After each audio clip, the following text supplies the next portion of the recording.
Assalamualaikum warahmatullahi wabarakatuh. Nama saya Femi Ramadalumantia, NPM 190320100102. Saya akan menjelaskan K3 terlebih dahulu.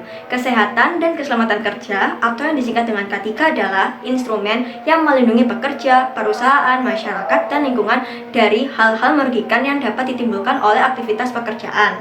Secara umum, tujuan K3 adalah untuk mencegah terjadinya kecelakaan yang dapat ditimbulkan dalam lingkungan pekerjaan, serta melindungi semua sumber produksi agar dapat digunakan secara efektif.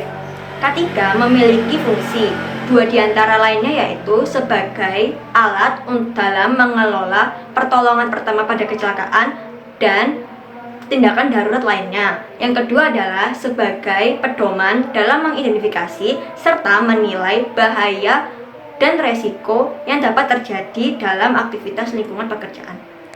Assalamualaikum warahmatullahi wabarakatuh. Perkenalkan, nama saya Aksa Nugroho, NPM 190-320-188 dari kelompok 3 Praktikum Proses Manufaktur. Di sini saya akan menjelaskan tentang mesin las. Mesin las adalah sebuah mesin yang dapat menyambung besi menjadi satu rangkaian utuh sehingga membentuk sebuah bentuk yang diinginkan. Prinsip kerja mesin las adalah dengan cara membakar besi atau menyambung dua bagian logam atau lebih dengan menggunakan energi panas. Pada umumnya, jenis mesin las diklasifikasikan menjadi tiga, yaitu mesin las listrik, mesin las karbit, dan mesin las laser. Sumber energi panas yang digunakan untuk pembakaran tadi dihasilkan dari aliran listrik untuk mesin las listrik, gas asetilena yang dibakar untuk mesin las karbit, dan sinar laser vertikal untuk mesin las laser. Bagian-bagian mesin las diantaranya ada kabel massa yang berfungsi untuk menghubungkan dan mengalirkan arus listrik dari mesin las ke benda kerja. Kedua, ada kabel elektroda, yaitu berfungsi untuk mengantarkan listrik dari mesin las ke holder atau ke elektroda yang akan membuat nyala busur listrik ketika disentuhkan ke benda kerja. Kemudian ketiga, ada pemegang kawat las atau holder. Holder berfungsi sebagai pemegang kawat las saat digunakan untuk mengelas sebuah produk. Yang selanjutnya ada klem massa, digunakan sebagai alat penghubung kabel massa ke logam induk. Alat ini biasanya terbuat dari tembaga atau logam lain yang mempunyai sifat menghantar listrik yang baik. Selanjutnya ada palu las, digunakan untuk membersihkan hasil pengelasan dari slag atau kerak las. Untuk proses las yang jenis pelindungnya menggunakan flux dan spatter atau percikan las. Yang terakhir ada sikat baja, digunakan untuk membersihkan permukaan benda yang akan dilas dari zat pengotor seperti karat, oli, dan lain-lain. Terima kasih.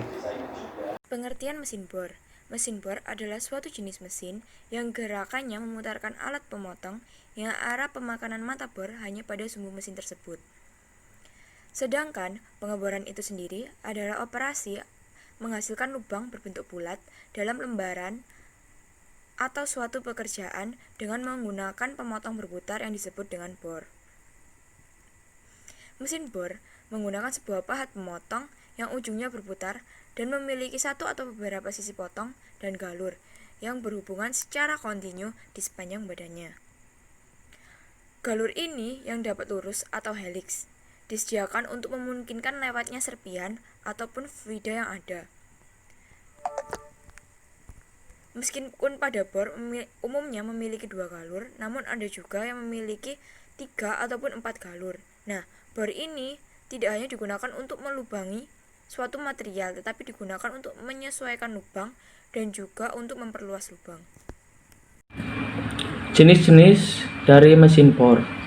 Yang kita tahu pertama ada bor tangan atau portable drilling machine. Bor ini digunakan untuk pengeboran dengan berbagai posisi. Mesin ini sangat fleksibel dan dapat dibawa kemana saja. Mesin ini dapat digunakan untuk mata bor berdiameter 12-18 mm. Kekurangan dari mesin bor ini adalah operator tidak dapat mengatur kecepatannya, sehingga operator harus benar-benar stabil pada saat menggunakan mesin ini. Yang kedua, bor duduk atau bench or sensitive drilling machine. Mesin bor ini didesain khusus untuk pengeboran lubang yang kecil dan membutuhkan kecepatan tinggi. Dan perlu kita ingat, di mana ketika mata bor semakin kecil, maka kecepatannya pun dari pusaran mesin bor itu akan semakin cepat. Alas dari bor duduk ini diikat dengan mur atau baut pada meja atau lantai. Mesin ini dapat mengebor sampai diameter 15,5 mm. Gerakan pemakaian secara manual atau menggunakan tangan, sehingga operator bisa merasakan getaran pada saat pengeboran ini. Maka disebutlah bor duduk ini sebagai sensitive drilling machine. Yang ketiga, mesin bor tegak atau upright drilling machine. Mesin bor ini dirancang untuk benda kerja ukuran sedang dan dapat dilihat jika mesin ini itu sekilas mirip dengan mesin bor duduk tadi, namun ini ukurannya lebih besar. Mesin bor ini mampu mengebor sampai diameternya 50 mm. Mesin ini dilengkapi dengan pengaturan pemakanan yang secara otomatis. Kecepatan pada spindle utama dan pemakanan bisa kita sesuaikan dengan kebutuhan kerja yang sedang kita lakukan. Yang keempat, ada mesin bor radial atau radial drilling machine. Mesin ini dirancang untuk benda kerja yang memiliki ukuran sedang sampai besar. Cara kerja dari mesin ini tidak bergerak. Nah, untuk menjangkau proses pengeboran terhadap benda kerja, poros utamanya yang digeser ke kanan serta ke kiri dan bisa digerakkan naik turun melalui perputaran batang yang berulir. Kelima, mesin bor koordinat.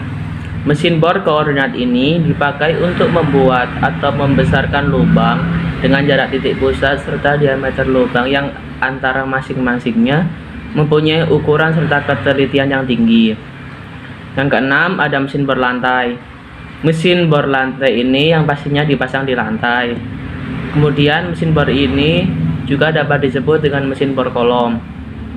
Mesin bor ini umumnya dibuat untuk mengobor benda kerja yang besar serta berat. Saya akan menjelaskan mengenai bagian-bagian dari mesin bor. Di sini, saya menggunakan contoh mesin bor meja. Bagian yang pertama merupakan base atau dudukan. Base ini sendiri merupakan sebuah tatakan yang berfungsi untuk menopang keseluruhan bagian dari mesin bor. Peletakan dari base ini sendiri terletak pada bagian bawah dari mesin bor, dan juga saat proses pemasangannya harus dengan kokoh dan kuat agar tidak menghasilkan getaran yang sangat besar dan dapat mengganggu aktivitas pengeboran. Kemudian yang kedua adalah tiang atau kolom. Tiang ini berfungsi untuk menjaga bagian-bagian dari mesin bor itu sendiri, dan tiang inilah yang menghubungkan antara base dan juga bagian-bagian bor yang di atasnya. Kemudian tiang ini dilengkapi dengan rel berbentuk vertikal yang dapat menggerakkan bagian-bagian dari bor ke atas dan juga ke bawah, naik atau turun. Kemudian ada meja. Meja ini sendiri merupakan tempat di mana meletakkan benda kerja saat dilakukannya proses pengeboran. Dan meja ini sendiri fleksibel, jadi bisa digerakkan naik atau turun, bergeser ke kanan ke kiri, dan juga ada yang dapat berputar 360 derajat yang berguna untuk menyesuaikan posisi kerja, jadi bisa menciptakan posisi kerja yang ergonomis. Kemudian ada mata bor atau drill. Mata bor ini adalah bagian yang paling penting dari mesin bor, karena jika tidak ada mata bor ini maka tidak bisa disebut sebagai mesin bor. Mata bor ini fungsi utamanya adalah membuat lubang atau alur pada mesin kerja yang diinginkan. Dan mata bor ini sendiri memiliki beberapa jenis, namun yang paling umum digunakan adalah mata bor spiral karena memiliki daya hantar yang sangat baik. Kemudian ada spindle. Spindle ini merupakan sebuah pencengkram dari mata bor itu sendiri agar tidak dapat bergerak bebas seperti itu. Jadi spindle ini yang disebut juga sebagai pencekam. Kemudian ada kepala spindle. Kepala spindle ini merupakan bagian yang mencengkram spindle itu sendiri. Jadi di kepala spindle ini sendiri juga merupakan rumah atau dudukan dari spindlenya itu sendiri. Jadi spindle itu bisa bergerak karena bantuan dari kepala spindle ini. Dan kepala spindle ini bergerak itu juga dibantu dengan motor listrik yang dimana dihubungkan dengan karet atau belt seperti itu. Kemudian ada drill feed handle. Drill feed handle ini merupakan sebuah handle yang dapat digerakkan oleh pekerja, dan drill feed handle ini sendiri juga terhubung kepada kepala spindle. Jadi drill feed handle ini bisa menggerakkan kepala spindle itu tadi vertikal, naik atau turun ke benda kerjanya seperti itu. Kemudian ada bagian elektrikal. Nah, di bagian elektrikal ini terdiri dari beberapa bagian juga, seperti contohnya ada berbagai macam lampu indikator, kemudian ada tombol daya, kabel daya, dan juga ada tambahan seperti sikring. Jadi ketika ada kegagalan listrik itu dapat dimatikan secara otomatis. Kemudian ada ragum. Ragum ini merupakan pencengkram dari benda kerja yang terletak di meja. Jadi ragum ini yang berfungsi untuk menjaga benda kerja agar tidak dapat bergerak secara bebas saat melakukan proses pengeboran. Sekian, terima kasih.